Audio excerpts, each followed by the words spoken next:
All right, Scott, let's go from one guest to the next, another one who's been waiting very patiently. Let's go on over to James Feng, who has been waiting with us very, very patiently for the last for a bit. James, how you doing tonight?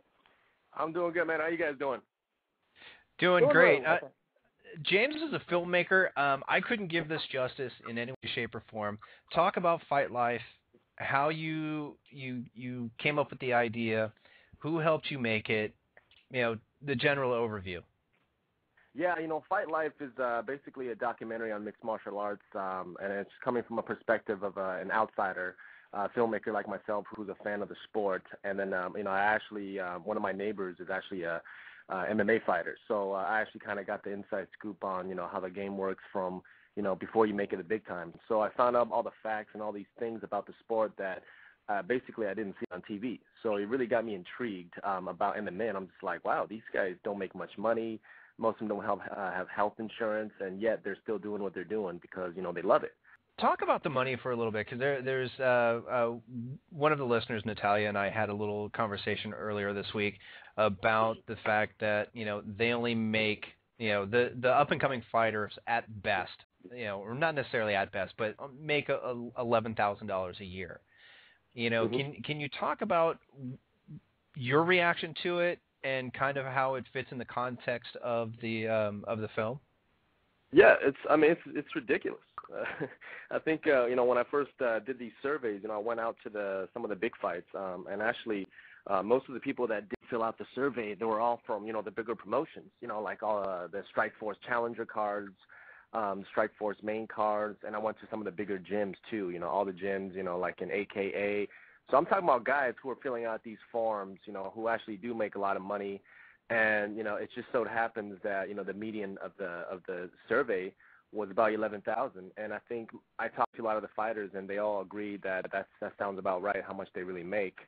And I think that's something that the fans, it's not something we know about. We see people on TV, and you're like, oh, these guys are whooping ass and making money, and, they got all the hot chicks, and you think that it's like a really fabulous lifestyle. But then when you get down to it, and I ask a lot of the fighters, they say, in reality, only 1% of the top fighters are really living that lifestyle. The Chuck Liddells, the GSPs, and, and you look at someone like Jake Shields, and who's, the middleweight Strikeforce champion, and he's been top 3 and top 5 for the last, I would say, 4 to 5 years.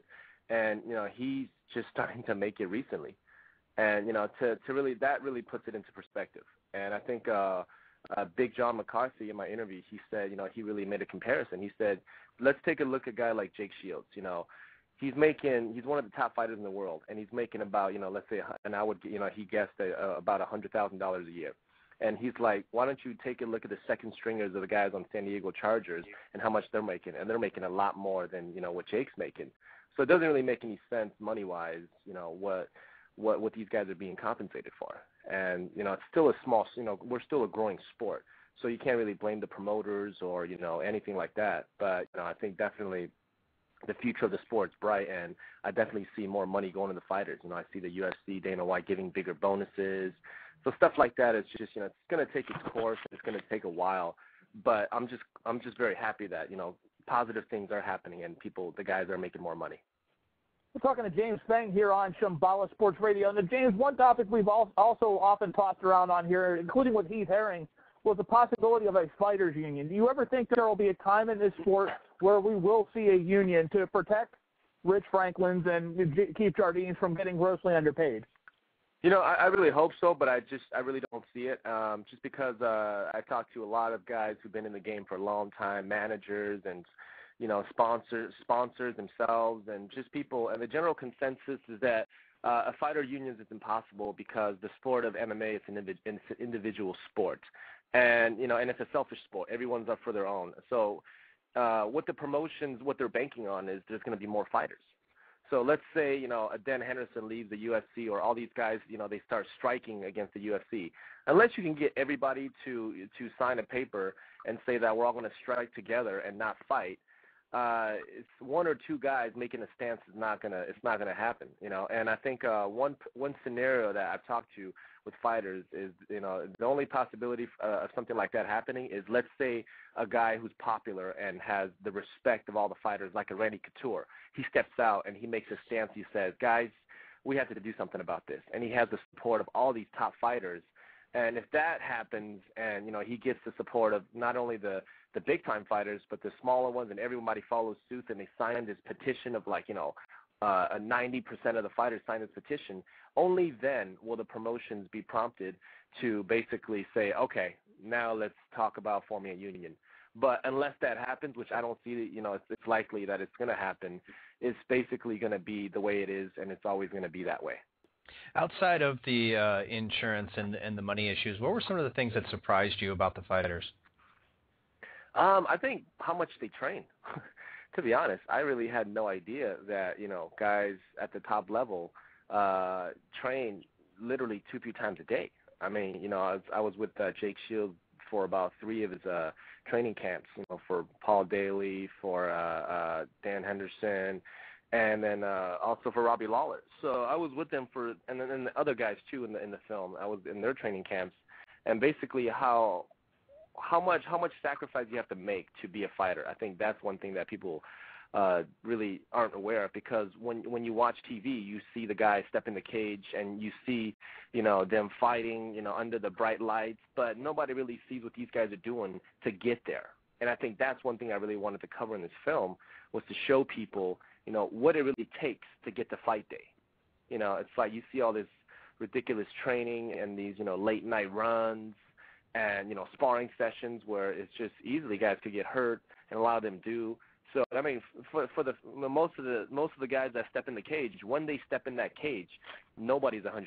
If you're, there's a guy, and one of the fighters said, if you're 100% and you walk into a cage, something's wrong with you. You didn't train right. You didn't train hard enough. So, I mean, that really, that stuff like that really puts the fight life over the top.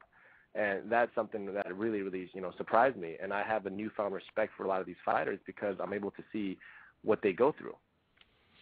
Now, you and I have exchanged some emails back and forth. Do you have an idea of when this film will be released and when people can see it? Yeah, we're targeting right now the month of August of this year. So, I mean, I actually just got a hold of the rough cuts from my editors yesterday. So I've been studying and watching those. So we're getting real close. We're getting real close with the film, and I'm really excited because I saw the rough cut yesterday, and it looks amazing. I think people are really gonna, people who aren't too keen on the sport MMA will learn a lot, especially those guys, and the hardcore fans, really gonna get to see their behind the scenes, and I think it's really gonna be an experience that people are really gonna cherish, because it basically, in my opinion, it's gonna change the sport MMA and what people think about the sport. Well, we've been talking to James Feng here on Shambala Sports Radio. James, before we let you go, whereabouts can we follow you to pay attention to the developments of this film and maybe pick it up when it's available?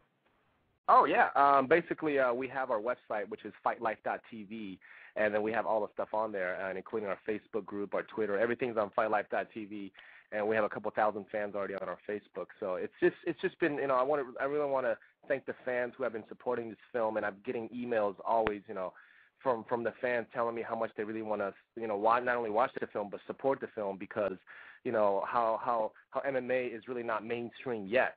And I think that the passion of MMA fans is something that I cherish, and it's making me feel alive, really getting these emails and reading about these guys who are just really passionate about my film, and can't wait for it to come out, and supporting it and spreading the word. And, there's all these people that are out passing out flyers for me, guys who are emailing me, telling me to, send them posters to put up in their gyms. So, any support, anything out there, we really appreciate. And I send out, all our postcards and all that stuff out there, so people can really, get a word for the film, because I really think this is going to change the sport of MMA when the time comes.